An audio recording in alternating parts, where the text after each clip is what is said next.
जय हिंद दोस्तों, मैं हूं नमन परसाई। आज हम बात करने वाले हैं एससीओ समिट यानी शंघाई कोऑपरेशन ऑर्गेनाइजेशन के बारे में। देखिए, आप सभी जानते हैं कि अभी एससीओ समिट चाइना में संपन्न हुआ है। तो आज हम डिस्कस करने वाले हैं ऐसे समय में जब यूएसए लगातार भारत पर प्रेशर बना रहा है, ऐसे में एससीओ कैसे भारत के लिए एक नया रास्ता, एक नई दिशा बनकर सामने आया है। यूएसए क्यों भारत पर प्रतिबंध या प्रेशर बना रहा है कि वो रशिया से बिजनेस ना करे, और ऐसे प्रेशर के बाद भी भारत क्यों रशिया से अपने बिजनेस बढ़ा रहा है, इसके पीछे क्या कारण है, भारत को क्या फ़ायदा है रशिया से ऑयल या बिजनेस करने में। सारी बातें जो भी आपके लिए आवश्यक है एससीओ के बारे में, जो बेसिक इन्फॉर्मेशन है, सभी को आज हम डिस्कस करने वाले हैं। टॉपिक आपके लिए बहुत ही बेनिफिशियल है, इसको पूरा सुनना, तभी आपको उसका बेनिफिट मिलेगा। शुरुआत करते हैं, ध्यान से आपको पूरा लेक्चर सुनना है। देखिए, ये हमारी एप्लीकेशन है नमन परसाई लर्निंग ऐप। यहाँ पर एक टेस्ट सीरीज़ है, इसका नाम है टेस्ट पास। ये बहुत ही इंपॉर्टेंट है। देखिए, यहाँ पर आपको 49 में, मात्र 49 में सभी एग्ज़ाम, जैसे आपको UPSC, MPPSC, state PSC, SSC, railway, जितनी एग्ज़ाम होती हैं सभी की टेस्ट सीरीज मात्र 49 में मिलने वाली है। बहुत अच्छा मौका है, कम प्राइस में अवेलेबल है। अभी हाल ही में प्राइस कम हुआ है, इसकी जो रियल प्राइस है वो है आपकी है 4999 इसकी प्राइस है। लेकिन अभी हमने हाल ही में, ताकि सभी बच्चों को इसका लाभ मिल पाए, हमने इसकी प्राइस काफ़ी कम कर दी है, ना के बराबर। ठीक है, तो आपको आज ही हमारी एप्लीकेशन को इंस्टॉल करना है और टेस्ट सीरीज़ को परचेज करके आगे बढ़ना है। ये आपके सामने इमेज है एससीओ समिट की, जो भी देश वहाँ शामिल हुए थे सब कुछ साथ में, उनकी इमेज फ़ोटो है। अब देखिए, आपके सामने 4 इमेज है। ये इमेज बहुत कुछ बोल रही है। ऐसे वक्त पे जब यूएसए यानी कि ट्रम्प भारत पर लगातार प्रेशर बना रहा है टैरिफ के माध्यम से, ऐसे में मोदी जी ने जो संदेश दिया है, यहाँ पर पुतिन है, Russia, defence power, oil power, energy power, और बाजू में चाइना है, जो सबसे बड़ी पॉपुलेशन वाला देश है। मतलब भारत से कम है लेकिन बहुत ज़्यादा पॉपुलेशन वाला देश है, बहुत बड़ा मार्केट है। बहुत बड़ा मार्केट, डिफेंस, एनर्जी, सब साथ में, और मोदी जी बीच में खड़े हैं। ये संदेश है ट्रम्प को कि भाई, हम आपसे डरने वाले नहीं हैं, हमारे पास और भी मार्केट हैं आपके अलावा। ठीक, ये देखिए, साथ में मोदी जी सेंटर में खड़े हैं, सबका, दोनों का हाथ पकड़ा हुआ है। ये क्लियर संदेश है पूरे वर्ल्ड के लिए कि भारत झुकने वाला अब नहीं है। ठीक, अब देखिए, यहाँ पर एक बहुत बड़ी घटना घटी।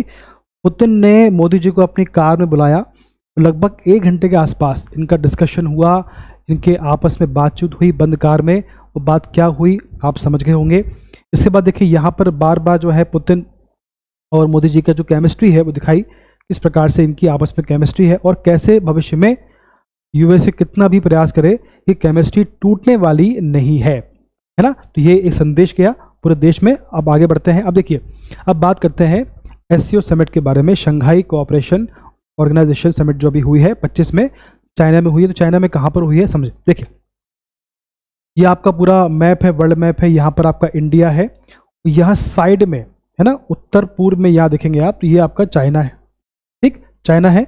और अगर चाइना मैप देखेंगे आप, तो चाइना में, यहाँ पर चाइना के भी उत्तर पूर्व में, यहाँ पर तियानजिन, क्या है, तियानजिन एक देश है, वहाँ पर मतलब एक सिटी है जहाँ पर ये एससीओ समिट संपन्न हुई है। ठीक है, तो स्थान की बात करें हम लोग, तो स्थान क्या था, स्थान था चीन का तियानजिन।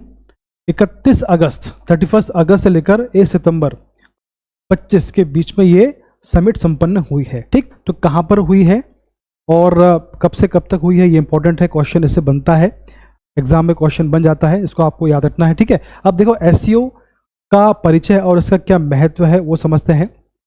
देखिए, जो एससीओ समिट में सबसे पहले कितने देश हैं, और जो उसके स्थापना के समय कितने देश थे, बाद में कितने देश और ऐड हुए हैं वो देखें। इसकी जो स्थापना हुई है 2001 में हुई है।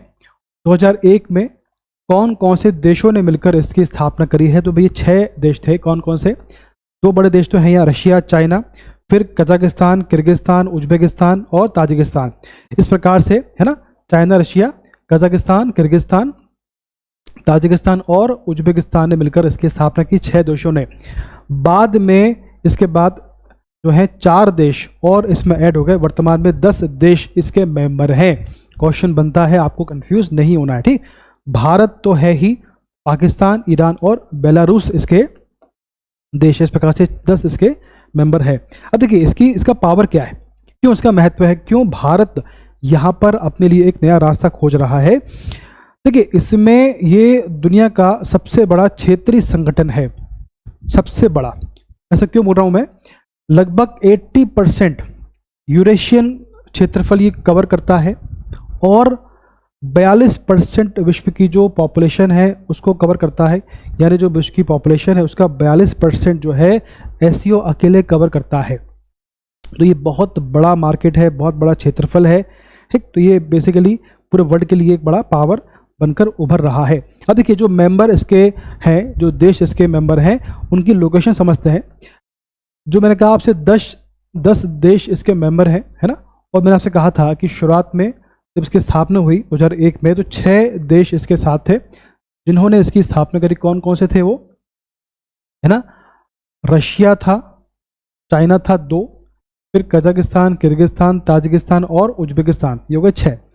बाद में पाकिस्तान, इंडिया ऐड हुए, फिर ईरान ऐड हुआ, लास्ट में बेलारूस। इस प्रकार से 10 देश इसके वर्तमान में मेंबर हैं। लोकेशन आप देखिए, लोकेशन आपको पता होना चाहिए। और अधिक इसमें एक फैक्ट और है, जो उनकी इकोनॉमी है, जो आपका एससीओ देश की जो इकोनॉमी है वो $59 ट्रिलियन के आसपास है 2025 के अनुसार। 59 ट्रिलियन, 60 के आसपास, ठीक है। बहुत बड़ी इकोनॉमी है, जीडीपी की बात कर रहे हैं हम लोग।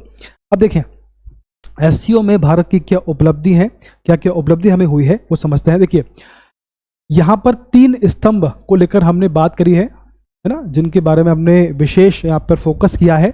3 स्तंभ है। पहला आपका सुरक्षा है, यानी सिक्योरिटी है। सिक्योरिटी बहुत आवश्यक है। इस प्रकार से अभी भारत पर या विभिन्न देशों पर आतंकी हमले हो रहे हैं, तो सुरक्षा को कैसे पुख्ता किया जाए। संबंध, अभी जिस प्रकार से देशों के मध्य में संबंध बिगड़ रहे हैं, जैसे यूएसए भारत के बीच में संबंध काफ़ी खराब हो रहे हैं, तो उन संबंधों को कैसे ठीक किया जाए, कनेक्टिविटी को कैसे बेटर किया जाए।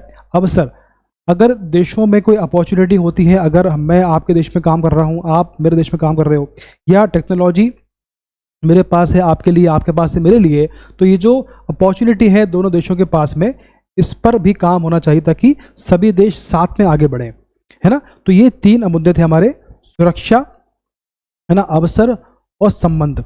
इन पर हमने 3 स्थान में स्थापित किए। अगला है कूटनीतिक जीत, है ना। इसमें क्या है, घोषणा पत्र में 22 अप्रैल, अभी जो आप जानते हैं कि पहलगाम में आतंकी हमला हुआ था, उसके बाद में सिंदूर ऑपरेशन भी किया गया था। तो भारत ने पहलगाम आतंकी हमला की कड़ी निंदा करी, इतने बड़े मंच पर पाकिस्तान को शर्मिंदा किया, और जिससे अंतर्राष्ट्रीय स्तर पर एकजुटता का संदेश गया और पाकिस्तान की जो रियलिटी है वो पूरे वर्ल्ड के सामने आई। और भारत का दृष्टिकोण अपनाया, भारत ने अपना दृष्टिकोण दिया कि भैया 1 अर्थ, 1 फैमिली एंड 1 फ्यूचर, सब कुछ साथ में आगे बढ़ना होगा सभी मुद्दों को लेकर, तभी पूरे वर्ल्ड का विकास संभव है। चलिए, ठीक है, भारत की थीम को एससीओ ने पूरी तरह से अपनाया, ये हमारी उपलब्धि है। अब बात करते हैं एससीओ का मुख्य उद्देश्य क्या है। 5 मुख्य उद्देश्य आपके सामने हैं, जो आप समझ जाते हैं। सिंपल सी बात है, जब कोई समिट होता है तो उनके उद्देश्य क्या क्या होते होंगे। अब कॉमन सेंस की बात है। सबसे पहला मुद्दा होता है कि भैया क्षेत्रीय सुरक्षा, रीजनल सिक्योरिटी बहुत बड़ा मुद्दा है। इस प्रकार से पूरे वर्ल्ड में इस समय सिक्योरिटी बड़ा मुद्दा बना हुआ है, आतंकी हमले लगातार हो रहे हैं, तो सिक्योरिटी बहुत बड़ा मुद्दा। आतंकवाद विरोध, है ना। तो आतंकवाद जो बड़ी बड़ी घटना इस समय हो रही है, चाहे वो इजराइल हो, चाहे वो ईरान हो, चाहे वो गाज़ा पट्टी हो, इसके बाद में जो आपका पाकिस्तान भारत की बात हो, जितने भी वर्ल्ड में ऐसे नेशन है जहाँ पर आतंकवादी संबंधी घटना हो रही है, तो वहाँ से निपटने के लिए सबको साथ में आना पड़ेगा। काउंटर टेररिज्म की बात यहाँ पर की गई है। आर्थिक सहयोग, अगर कोई देश आर्थिक रूप से कमज़ोर है तो उस पर बाकी जो विकसित देश हैं अपना प्रेशर बनाने का प्रयास करते हैं, तो ऐसा ना हो, तो उसके लिए आपको आर्थिक सहयोग करके एक देश, जो आपके जो कमज़ोर देश हैं उनको आगे लाना होगा। इसके बाद में कनेक्टिविटी की बात हम कर चुके हैं, है ना, ये आपको बढ़ानी होगी। इसके बाद में स्थिरता, जो आपके रिलेशन है उनमें स्टेबिलिटी बहुत आवश्यक है। चाइना एक ऐसा देश है जहाँ पर स्टेबिलिटी थोड़ी कम होती है, लेकिन फिर भी वो हमारे लिए अपॉर्चुनिटी है। ठीक, इस प्रकार से हमें 5 मुद्दों पर काम करना है। 5 हमारे उद्देश्य यहाँ पर होते हैं, क्षेत्रीय सुरक्षा, आतंकवाद विरोध, आर्थिक सहयोग, कनेक्टिविटी बढ़ाना और स्थिरता बनाए रखना। ये 5 उद्देश्य इसके होते हैं। वार्षिक बैठक होती है, इसमें हर साल एससीओ देशों के शीर्ष नेता, है ना, जैसे आपके जो हेड ऑफ स्टेट काउंसिल, जैसे आपके मोदी जी हैं, पीएम होते, पीएम या राष्ट्रपति, मिलते हैं, शामिल होते हैं और यहाँ पे राजनीतिक और आर्थिक मुद्दों पर चर्चा करते हैं और इसके जो रणनीति होती है, जो स्ट्रेटजी होती है, उसको यहाँ पर बनाते हैं ताकि फ्यूचर में इसको ठीक से प्लान किया जा सके।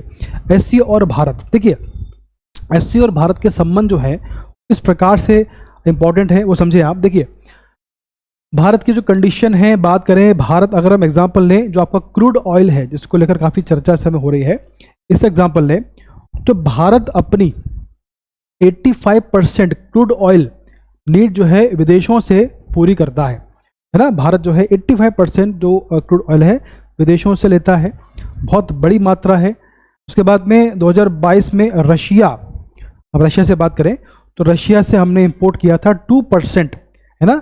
जितना भी हम जो हमारा ऑयल है एक्सपोर्ट इंपोर्ट करते हैं उसका 2% जो है हमने रशिया से लिया, जो बढ़कर 25 में, अब देखिए रशिया और यूक्रेन का जो वॉर है उसके बाद में रशिया पर काफ़ी सैंक्शन लगाए गए लोगों ने, भाई कि रशिया से आप कुछ भी ना लो, कुछ बिजनेस ना करो ताकि वो इकोनॉमिकल रूप से वीक हो और ये वॉर रुक जाए। ठीक, तो ऐसे में रशिया ने अपने ऑयल की जो कीमत काफ़ी कम कर दी ताकि इसका जो एक्सपोर्ट कम नहीं होना चाहिए। ऐसे में भारत के लिए बड़ा मौका सामने आया। तो भारत ने जब ये समझा कि रशिया लगातार अपनी प्राइस कम कर रहा है तो भारत ने रशिया से अपना व्यापार बढ़ा दिया।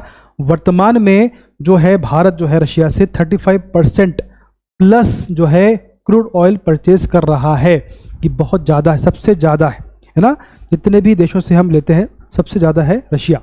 चलिए अब देखें एससीओ और भारत, है ना, रशिया और भारत के संबंध की बात हम कर रहे हैं क्रूड ऑयल के दिशा में। देखिए 2025 का जो इंपोर्ट डाटा है इसकी बात हम करें अगर, तो रशिया से हमने 88 million metric ton MMT crude oil purchase किया है ना, ये बहुत ज़्यादा है।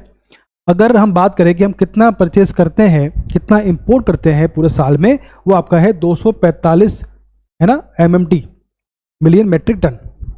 ठीक है, तो 88 इसका हुआ लगभग 36% के आसपास। ठीक है, तो जितना हम क्रूड ऑयल इंपोर्ट करते हैं उसमें से जो है 36% हम जो है रशिया से परचेस इस समय कर रहे हैं, जो धीमे धीमे बढ़ता चला जा रहा है।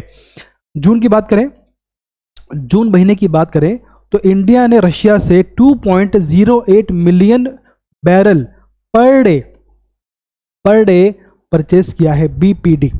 समझ पा रहे हैं बात को आप, पर डे परचेस किए, बहुत ज़्यादा है, ये बहुत ज़्यादा है। ठीक है, तो पिछले 11 महीने में सबसे ऊंचा स्तर ये देखा गया है कि हमने रशिया से इतना ज़्यादा पेट्रोल लिया है। ठीक, तो लगातार हमारा संबंध जो है, बिजनेस जो है रशिया से बढ़ते जा रहे हैं। अब जानते हैं कि भारत जो है किन 5 देशों से सर्वाधिक मात्रा में क्रूड ऑयल परचेज करता है।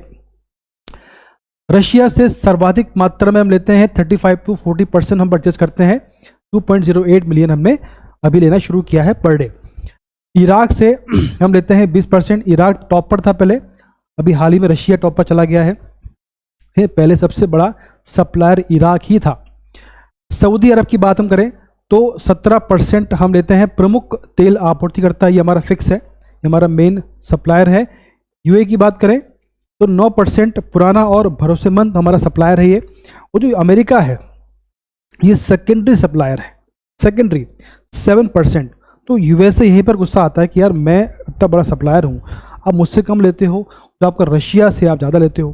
तो ये सारी बातें हैं, तो ये चीज़ें आपके सामने हैं कि हम किससे कितना लेते हैं, या ये जो फैक्ट आपके सामने है। अब है रिफाइनिंग और री एक्सपोर्ट। एक बात समझे आप कि जब हम ऑयल को परचेज करते हैं तो उसको हम रिफाइन करके दोबारा एक्सपोर्ट भी करते हैं, उससे भारत को बहुत बड़ी मात्रा में इनकम होती है। कैसे होती है वो समझे आप। देखिए मान लीजिए कि भारत ने रशिया से क्रूड ऑयल परचेज किया, उसको जो हमारी रिफाइनरीज है, IOC है, Indian oil corporation limited, Reliance है, नायरा है, यहाँ पर जो क्रूड ऑयल है उसको हमने रिफाइन किया, प्रोसेस किया, उससे पेट्रोल, डीजल और ATF यानी एविएशन टर्बाइन फ्यूल बनकर सामने आया। तो बेसिकली हुआ क्या, क्रूड ऑयल हमें प्राप्त हुआ रशिया से, हमने उसको रिफाइनरी में रिफाइन किया, उससे हमें क्या प्राप्त हुआ, पेट्रोल, डीजल और ATF ये प्राप्त हुआ।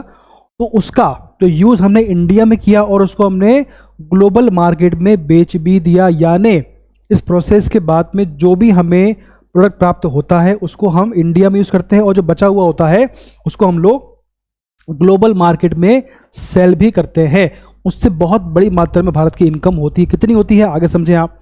देखो इससे क्या फ़ायदा है, सस्ता क्रूड ऑयल मिल जाता है ना। जब हम रशिया से ऑयल लेते हैं तो क्या बेनिफिट होता है, सबसे पहला बेनिफिट होता है कि हमें सस्ता क्रूड ऑयल मिल जाता है। रशिया से कच्चा तेल कम दाम पर हम खरीद पाते हैं, है ना, सेविंग होती है। और रिफाइनरी ने वैल्यू एडिशन किया, रशिया से हमने कम दाम में ऑयल परचेस किया।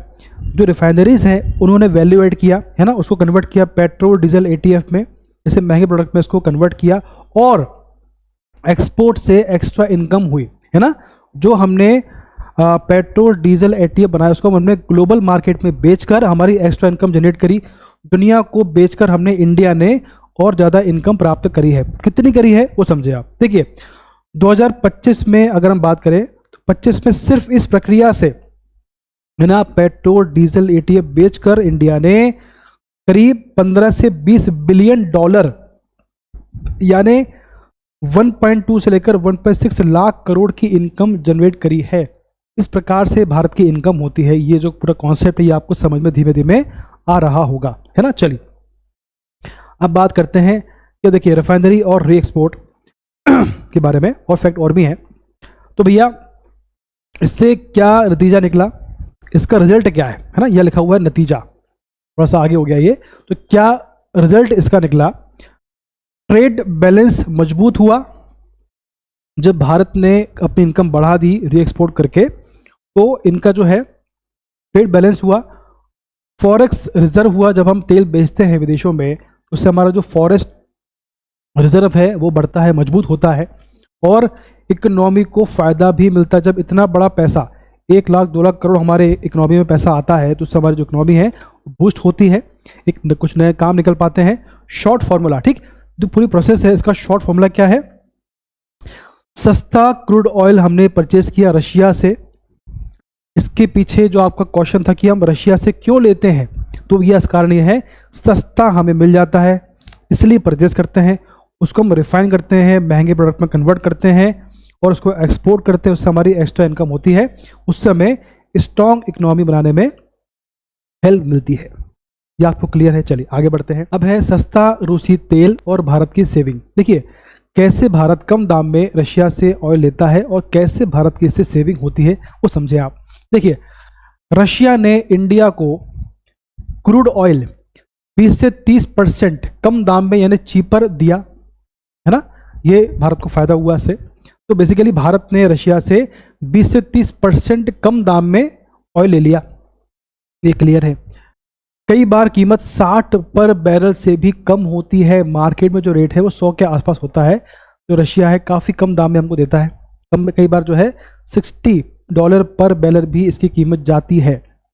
इसके बाद देखें आप 2025 में इंडिया ने करीब 1 लाख करोड़ यानी 12 बिलियन डॉलर की बचत करी है रशिया से क्रूड ऑयल परचेज करके। ये आंसर है उस क्वेश्चन का कि क्यों हम यूएसए की बात नहीं मान रहे हैं कि रशिया से हम ऑयल ना लें, है ना, इतनी हमारी बचत होती है।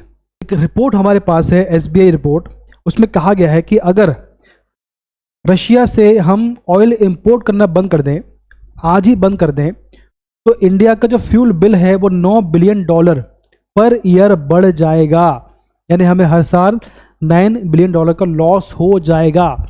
ये एक सच्चाई है, इसलिए हम जो है यूएसए की बात नहीं मान रहे हैं इतने प्रेशर के बाद भी।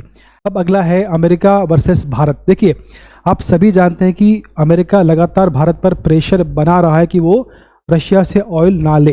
तो क्या इशू है, ऐसा क्यों है? देखिए आप सभी जानते हैं कि यूएस ने भारत को वार्न किया था कि भैया अगर वो रशिया से लगातार बिजनेस बढ़ाता है तो उस पर 50% टैरिफ लगा दिया जाएगा और भविष्य में इसको 100 भी कर सकते हैं, ये संभावना यूएसए ने कहा। तो यूएसए ने बेसिकली भारत को वार्न किया कि आप रशिया से अपने बिजनेस कम करिए।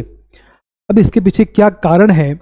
यूएसए का बोलना है कि अगर आप रशिया से पेट्रोल लोगे, तेल लोगे, तो उससे जो पैसा रशिया को मिलेगा, जो उससे इसकी फंडिंग होगी, उसका यूज़ वो रशिया और यूक्रेन वॉर के लिए करेगा, है ना। जब आप रशिया से पेट्रोल लोगे तो उससे उसकी इनकम होगी और उसका उपयोग जो है रशिया और यूक्रेन वार में करने वाला है। तो अगर आप रशिया को कमज़ोर करोगे उससे पेट्रोल ना लेकर, तो शायद ये वॉर रुक जाएगा, ये जो वॉर है ये रुक जाएगा, ऐसा यूएसए का मानना है। तो बेसिकली यूएसए रशिया की फंडिंग रोकना चाहता है, उसको इकोनॉमिकली रूप से वीक करना चाहता है, इसलिए वो जो बाकी देश हैं उनसे बोलता है कि आप रशिया से अपने बिजनेस ना करें ताकि वो इकोनॉमिकली रूप से कमज़ोर हो पाए और ये वॉर रुक जाए। ये कॉन्सेप्ट है। लेकिन भारत ने मना कर दिया। इंडिया का जवाब एससीओ मंच पर क्या दिया भारत ने कहा कि एनर्जी सिक्योरिटी हमारी प्राथमिकता है, ये हमारी ज़रूरत है और भारत इसमें किसी का भी इंटरफेरेंस बर्दाश्त नहीं करेगा। हम इंडिपेंडेंट पॉलिसी अपनाएंगे, किसी का इंटरफेरेंस इसमें बर्दाश्त नहीं करेंगे, जो हमारे राष्ट्र हित में होगा हम वही करेंगे।